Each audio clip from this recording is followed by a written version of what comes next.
Hey everyone, welcome back to Red Voice. In today's episode, we're diving into a story that's all too familiar for some.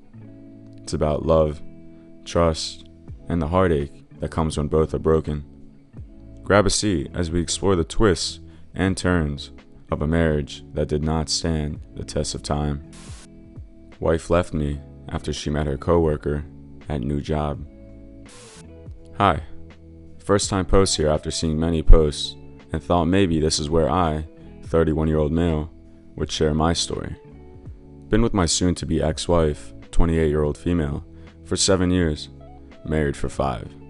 Due to our job specialties, we never planned to have kids, but we did have lots of great plans for future, and we never disagree on future blueprints, what direction we wanted to go during 7 years of our relationship. She started with her new job this February, and she met this coworker, 38-year-old male, from the job. She came back home from 2 weeks of in-doc training, and I found out she started chatting a lot with this guy. I was never a jealous person, and I know that she has always been surrounded with guys due to our job situation. Majority of workers in our industry are males. I never questioned her loyalty of boundaries because I trusted her.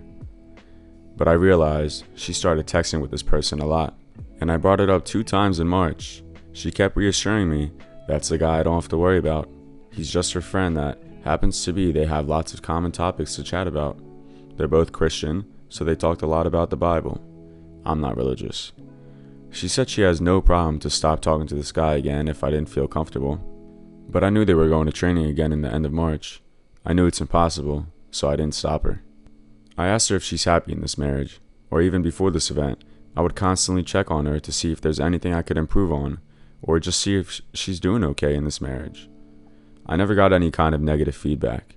Even up to mid-March, she was still saying I'm the best thing that happened in her life. Fast forward to the end of March, she was leaving to somewhere else for her job training, for her new job, again, for a month. In first couple of days, she was in training, everything was fine, and the interactions between us was normal. After first week, we started fighting a lot. Part of me, I have to admit, it was my fault, because I was going through some of this stuff in my life, and I was being pretty emotional. But I also started feeling like she started becoming distant and having some strange ideas about future that doesn't even sound like a thing she would say. And it makes me start feeling weird. And we barely argue over anything. I can't even remember when was our last really big fight. It was before April.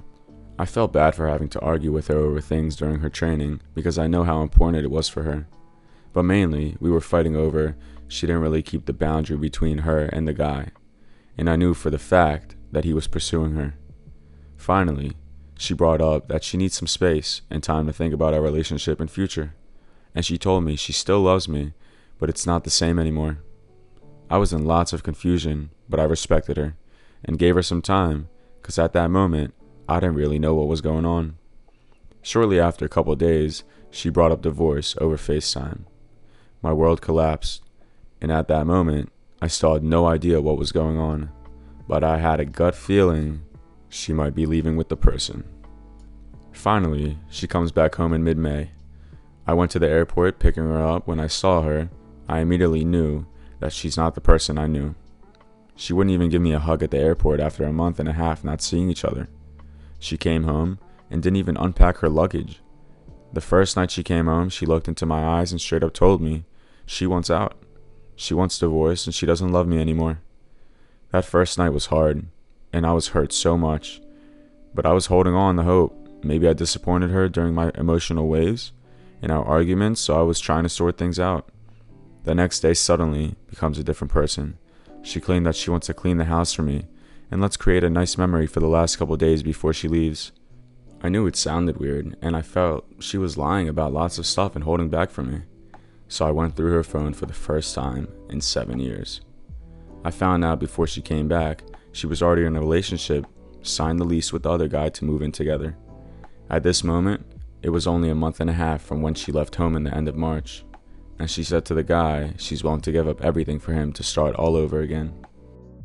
I feel really bad till this day to go over her phone because I've never done such a thing in our relationship, and I felt that I've crossed the line.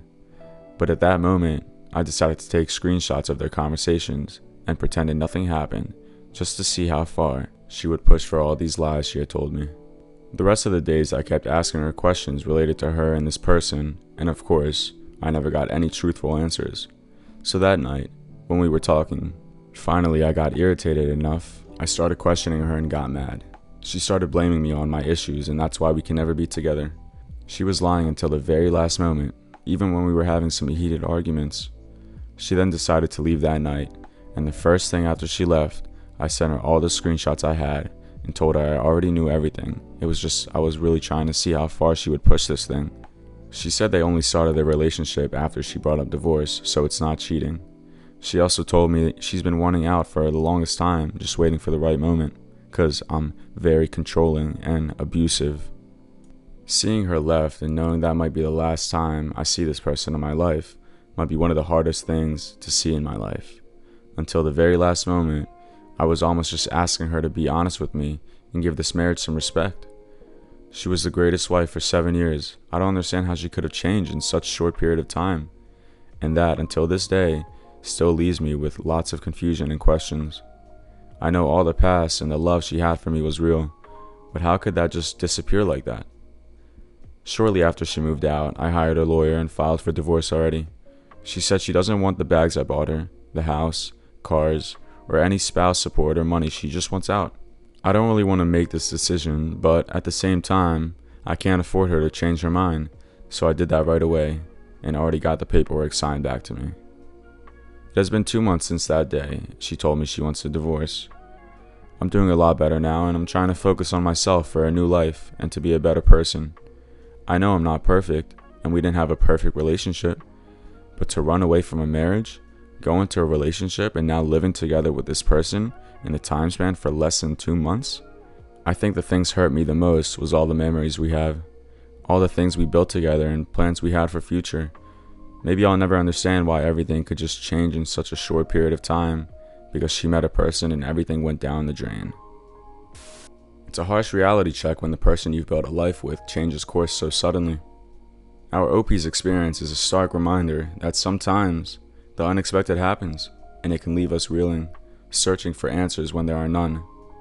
It's a tough pill to swallow, realizing that the love and trust you've invested can seemingly evaporate overnight.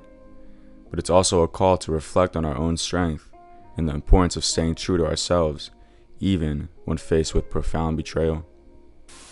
Update 1. Hey everyone. I was joking about she's going to get married again soon.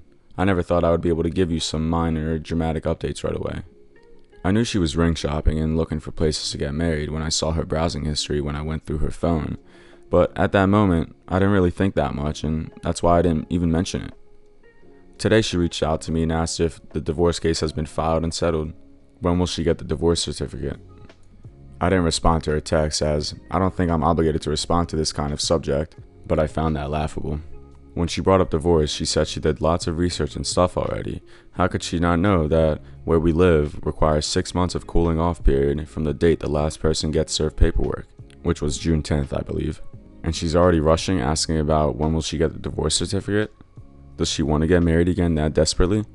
I honestly think this entire timeline is just so bizarre and messed up that it has to be true, because no one would be able to make this up. I believe she has also met this guy's family already. I wonder what kind of magic does this person have? We literally go from everything seemed great to her leaving, wanting divorce, so they move in together, to wanting to get married in 3 to 4 months. She talked about she's willing to give up everything she has to pursue a life with him in the text. Something is not right in her head, or their head. She had a fling, okay, sucks, but whatever. If she wanted to leave me, horrible, but okay. She's monkey branched. It hurts, but it's fine. To jump from marriage to another marriage right away, even just having that thought is just madness and unstable to the next level. And the guy must have said something or promised something for her to have this thought or plan. But why would a guy do that? Just limerence or a fair fog would make people go this crazy and irrational? At this pace, I do believe the day after our official marriage termination date is the day they're going to get married. The rush to move on, to leap from one chapter of life into another without pause, speaks volumes of the turmoil beneath the surface. It's as if by speeding through the formalities, one can outpace the pain or the reality of their choices. But life isn't a race, and closure can't be rushed. It's a sobering reminder that sometimes In our haste to find happiness, we may trample on the remnants of what we once held dear. Update 2.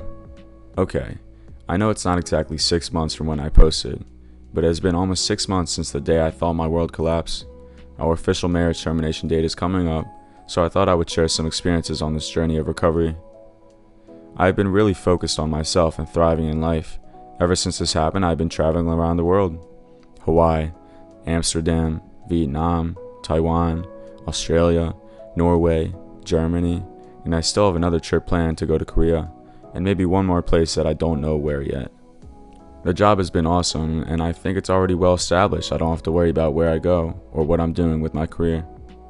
I've been hitting the gym 5 times a week, also eating well, trying out lots of new recipes while I'm cooking so I can expand my cooking profile.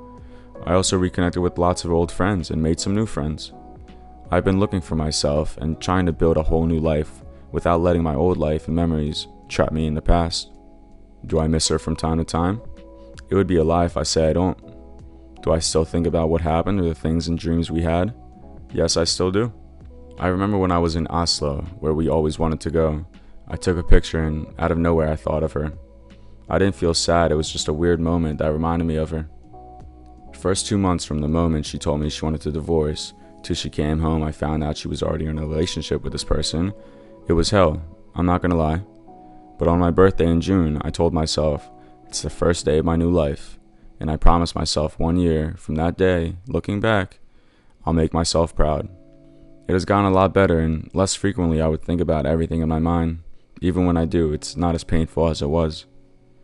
It took me a while to forgive myself, and I even realized I have forgiven her, or even the affair partner as well. I don't feel hate or anger towards them anymore. I actually wish them the best, and their relationship goes well, if this is what both of them wanted to pursue in their life. I had lots of hate, wished bad things on them, or just wanted their relationship blows up. But I realized how unhealthy that was, and it was only holding me back from becoming a better person. At the end of the day, I also don't want that to happen to anyone. I'm not perfect, and there were things I could have done better in that relationship. I learned from that lesson, then moved on. I also realized that the true acceptance of everything is nothing about her bothers me more. I feel somewhat normal now. I still don't know what future holds or what is going to be my new life goal yet. I know I'm already blessed with this case that I still have my house, cars, and all the saving investments untouched, so I can easily plan lots of things that I want to do. I've gone out with a couple of girls, but as of now, I think keeping myself single for a while is healthier for me until I meet the right person, and I'm sure I'll know. Someone once told me this might seem to be the worst thing ever happened in your life at the moment, but it could lead to something end up being most wonderful to us. Blessed in disguise, if you will. I was reflecting everything that has happened after she left. Emotionally, I wasn't in a great place, but looking back, everything that's happened ever since was actually all positive and bringing my life to a better direction. I hope this brings all of you some positivity, as we all need it to move on. Recovery is not just about moving on, it's about moving forward with intention and grace. Our OP's journey from the depths of despair to a place of self-discovery and forgiveness is a testament to the resilience of the human spirit. It's about finding peace, not in the absence of the storm, but within it. And as he stands on the cusp of a new beginning, we're reminded that sometimes the end of one love story can be the start of a love story with oneself. A journey through heartbreak to self-discovery. A reminder that even when the script of life throws in a plot twist, the story goes on. As you close this chapter, OP, remember that every ending is just the beginning of another story waiting to be written. If you've got a story you'd like to share or thoughts on today's episode, drop a comment below. Don't forget to like, subscribe, and hit that notification bell so you never miss a story. Thanks for joining me today, and until next time, this has been Red Voice.